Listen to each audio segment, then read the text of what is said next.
Ladies and gentlemen, welcome to the highly anticipated debate titled High Time for Change, the Great Weed Debate Unveiled. Today, we gather to discuss a topic that has sparked intense discussion and controversy worldwide, the legalization of weed. We have two distinguished speakers who will shed light on this topic from different perspectives. First up, we have Jane, who will present her arguments in favor of legalizing weed.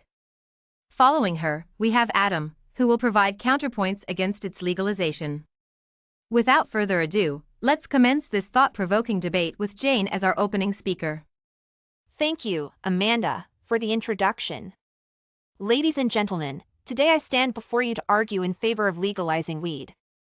The decriminalization and regulation of marijuana has been a subject of much debate and controversy, but I firmly believe that legalizing it is the right way forward.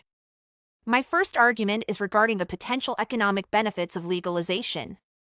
According to a study conducted by New Frontier Data, legalizing marijuana nationally in the United States could generate $105.6 billion in federal tax revenue and create over 1 million jobs by 2025. Additionally, states that have already legalized weed have seen a significant boost in their economies. For example, in Colorado, marijuana sales surpassed $1 billion in 2016, resulting in around $200 million in tax revenue. This revenue can be directed towards important public services, such as education and healthcare, benefiting the overall well-being of the community. Next, let's consider the potential impact of legalization on public safety. By legalizing marijuana, we shift the market from illegal drug dealers to regulated businesses, ensuring that consumers have access to quality-controlled products. This would lead to a decrease in violent crimes associated with the drug trade. A report from the Cato Institute found that in states with legal marijuana, violent crime rates have actually decreased following legalization. Furthermore, legalizing marijuana would free up law enforcement resources, allowing them to focus on more serious crimes rather than wasting time and effort on low-level drug offenses. Another argument in favor of legalization is the potential for medical benefits. Numerous studies have shown the therapeutic effects of cannabis in treating various ailments, such as chronic pain, epilepsy, and even mental health conditions like anxiety and depression. By legalizing marijuana, patients who could benefit from its medicinal properties would have easier access to their much-needed treatment.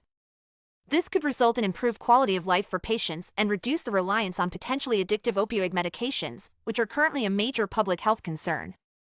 Moreover, the legalization of marijuana would give us an opportunity to regulate and control its potency and ensure safer consumption practices. Currently, without any regulation, users cannot be sure of the quality or strength of the product they are purchasing illegally. Legalization would allow for proper testing and labeling, protecting consumers from potentially dangerous substances and ensuring responsible usage. In conclusion, legalizing weed would bring significant economic benefits, improve public safety, increase access to medical treatment, and promote responsible consumption. The benefits of legalization far outweigh the risks, and it is time to move towards a more rational and evidence-based approach to drug policy. Thank you. Thank you, moderator. Ladies and gentlemen, I stand before you today as the voice of reason and caution in the debate on whether or not to legalize weed. While I understand the arguments put forth by proponents of legalization, I firmly believe that legalizing marijuana would have more negative consequences than positive ones. First and foremost, we must acknowledge the potential health risks associated with marijuana use. Numerous scientific studies have highlighted the negative effects of long-term marijuana use on cognitive abilities, mental health, and overall physical well-being. According to a study published in the Journal of the American Medical Association, regular marijuana use can lead to problems with memory, attention, and learning abilities, particularly in young and adolescent users. Furthermore, there is evidence linking marijuana use to an increased risk of mental health disorders such as psychosis and schizophrenia. Additionally, marijuana legalization would likely lead to an increase in overall drug use. The evidence from states in the United States that have legalized marijuana supports this claim. A study published in the Journal of Policy Analysis and Management found that marijuana legalization in Colorado led to a 31% increase in overall drug-related traffic fatalities. Moreover, the same study found a 5% increase in overall drug overdose deaths in Colorado post-legalization. These alarming figures demonstrate the dangers of promoting drug use through legalization. Furthermore, legalizing marijuana may have negative social and economic consequences. The vast potential for profitability in the marijuana industry could lead to the corporate control of the market, similar to what we have seen with the tobacco and alcohol industries. This would likely result in aggressive marketing strategies targeting vulnerable populations, such as young people and individuals with substance abuse issues. Additionally, the taxation and regulation of marijuana would require an extensive bureaucratic system to ensure public safety, which could involve significant costs and logistical challenges for the government. Lastly, the argument that legalizing marijuana would lead to reduced crime rates must be critically examined. While it is true that legalization may reduce some aspects of marijuana-related crimes, such as possession and distribution, it does not address the broader issues associated with the illegal drug trade. Organized crime groups involved in the distribution of illegal drugs are not solely dependent on marijuana for their illicit operations. Therefore, legalizing marijuana may only serve to redirect their efforts towards other illegal activities, such as more potent drugs or human trafficking. In conclusion, the potential health risks, increased drug use, negative social and economic consequences, and limited impact on overall crime rates are compelling reasons to oppose the legalization of marijuana. While there may be valid arguments for the medical and recreational use of marijuana, it is crucial to consider the potential harm and unintended consequences that may arise from legalizing this drug. Therefore, I urge you to carefully weigh the evidence and prioritize public health and safety before making any decision on this matter. Thanks for the openings, Jane and Adam. Please continue with your rebuttals. Thank you, Adam, for your response. While I appreciate your concern, I would like to address some of the points you raised. Regarding the health risks associated with marijuana use, it is important to note that the negative effects of long-term marijuana use are still a subject of debate. The National Institute on Drug Abuse, NIDA, acknowledges that while heavy marijuana use can lead to cognitive impairments, the extent and permanence of these impairments are still uncertain. In fact, a systematic review published in the Journal of the American Medical Association Psychiatry found limited evidence linking marijuana use to long-term cognitive decline. Furthermore, you mentioned the potential increase in drug use following legalization. However, a study published in the American Journal of Public Health found no significant increase in overall adult marijuana use in states that have legalized it. In fact, data from the National Survey on Drug Use and Health showed that adult marijuana use has remained relatively stable across the United States in recent years. Additionally, your argument on corporate control and aggressive marketing strategies can be addressed through responsible regulation. Legalization provides an opportunity to implement strict regulations and marketing restrictions to prevent targeting vulnerable populations.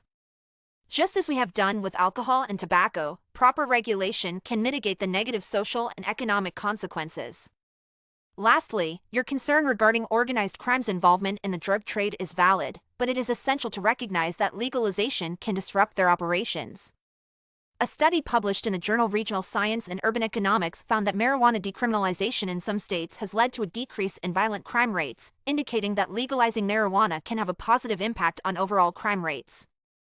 In conclusion, the potential health risks of marijuana use are still debatable. Studies show no significant increase in overall use following legalization, and responsible regulation can address concerns about corporate control and marketing strategies. Additionally, legalization can disrupt organized crime and decrease overall crime rates. It is essential to base our arguments and decisions on evidence, and the evidence suggests that the benefits of legalizing marijuana outweigh the potential negative consequences. Thank you, Jane, for your response. While I acknowledge some of your points, I would like to provide a rebuttal based on evidence and logic. On the issue of health risks, it is true that there is ongoing debate. However, a systematic review published in the Journal of the American Medical Association Psychiatry found that heavy marijuana use is associated with cognitive impairments. Additionally, a study published in the Lancet Psychiatry Journal found that marijuana use increases the risk of experiencing psychotic symptoms. Regarding drug use, a study published in the Journal of Policy Analysis and Management concluded that marijuana legalization in Colorado led to a significant increase in overall drug-related traffic fatalities. Moreover, a study in the American Journal of Public Health found that marijuana use disorder has increased in states that have legalized marijuana compared to those that have not. While responsible regulation may be possible in theory, there is evidence of aggressive marketing strategies in states where marijuana is legal. According to a study from the American Journal of Public Health, the potency of marijuana has increased significantly since legalization, posing potential risks to public health. Concerning organized crime, the study you mentioned fails to account for the displacement effect. While marijuana-related crimes may decrease, other illegal activities may increase as criminal organizations adapt to changing market dynamics. The notion that legalization will completely disrupt organized crime is overly optimistic and lacks sufficient evidence. In conclusion, the potential risks to health, increase in drug-related fatalities, aggressive marketing strategies, and limited impact on organized crime are significant concerns that should not be dismissed lightly. While there may be advantages to legalization, the potential negative consequences cannot be ignored. It is crucial to approach this issue with caution and consider the well-being of society as a whole. Let's get into open discussion. Adam, while I appreciate your rebuttal, let's focus on one key point: the potential increase in drug-related fatalities. You mentioned a study that found an increase in overall drug-related traffic fatalities in Colorado following marijuana legalization. However, it's worth noting that a subsequent study published in the American Journal of Public Health found no significant association between marijuana legalization and traffic fatalities. Do you believe that the impact on traffic fatalities is significant enough to outweigh the potential economic benefits and other advantages of legalization? Jane, the impact of marijuana legalization on traffic fatalities is indeed a crucial concern. However, it's important to consider multiple studies on the subject. A study published in the journal Drug and Alcohol Dependence found that states with medical marijuana laws had a 26% reduction in opioid overdose deaths. This suggests that alternative outcomes related to drug-related fatalities should also be taken into account when evaluating the overall impact of legalization. Adam, I appreciate your perspective on the potential benefits of marijuana legalization in reducing opioid overdose deaths. However, it's essential to acknowledge that while medical marijuana laws may have shown some correlation with a reduction in opioid overdose deaths, correlation does not necessarily imply causation.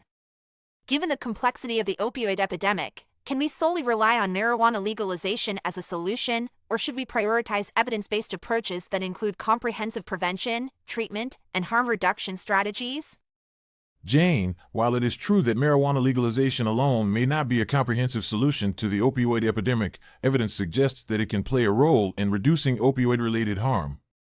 A study published in JAMA Internal Medicine found that states with legal medical marijuana experienced a 25% decrease in opioid overdose deaths compared to states without medical marijuana laws. This suggests that marijuana legalization can be part of a multifaceted approach to address opioid-related issues by providing alternative pain management options and potentially reducing opioid misuse. Jane, while discussing the potential health risks of marijuana use, it's important to consider the impact of secondhand smoke as well. According to a study in the Journal of the American Heart Association, exposure to secondhand marijuana smoke can impair blood vessel function in a similar way to tobacco smoke, increasing the risk of cardiovascular disease. How would you address the concerns surrounding the potential negative health effects of secondhand marijuana smoke, especially in public spaces? Adam, when considering the concerns of secondhand marijuana smoke, it's important to examine the existing evidence. While it's true that exposure to secondhand smoke can have negative health effects, a study published in the journal Science of the Total Environment found that secondhand marijuana smoke contains lower levels of harmful compounds compared to tobacco smoke. Additionally, the study acknowledged that the risk of health effects from secondhand marijuana smoke in outdoor settings is minimal. Properly regulating marijuana use in public spaces, such as designated smoking areas or restrictions on public consumption, can address these concerns and minimize potential health risks. Jane, while evaluating the impact of secondhand smoke is important, let's shift our focus to the potential impact of marijuana legalization on adolescent use. A study published in the American Journal of Public Health found that states with legal recreational cannabis had higher rates of marijuana use among adolescents compared to states without legalization. How would you address the concern of increased youth consumption and its potential consequences on their health and development? Adam, I appreciate your concern about adolescent use. However, it's important to consider the broader context. According to the Monitoring the Future survey conducted by the University of Michigan, rates of marijuana use among adolescents have not significantly increased in states that have legalized marijuana. In fact, the study found that marijuana use among high school students has generally remained stable or even slightly declined in recent years. We should focus on targeted education and prevention programs rather than relying solely on the legal status of marijuana to address youth consumption. Great debate. Please wrap up and argue your closings.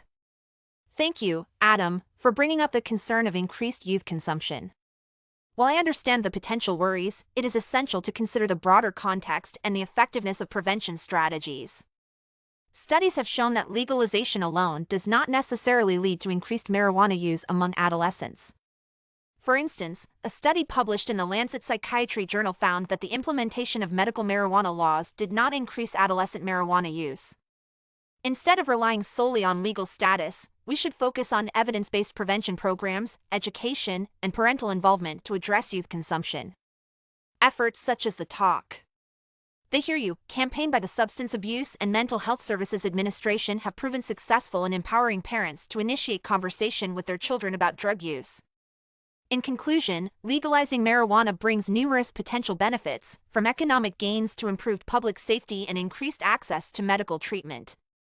Addressing the concerns of youth consumption requires comprehensive strategies beyond legal status, and evidence suggests that it is possible to mitigate potential risks through targeted prevention efforts.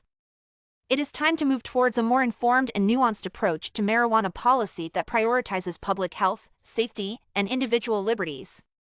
As former U.S. President Jimmy Carter once said, penalties against drug use should not be more damaging to an individual than the use of the drug itself. Nowhere is this clearer than in the laws against possession of marijuana in private for personal use. Thank you. I appreciate your perspective, Jane.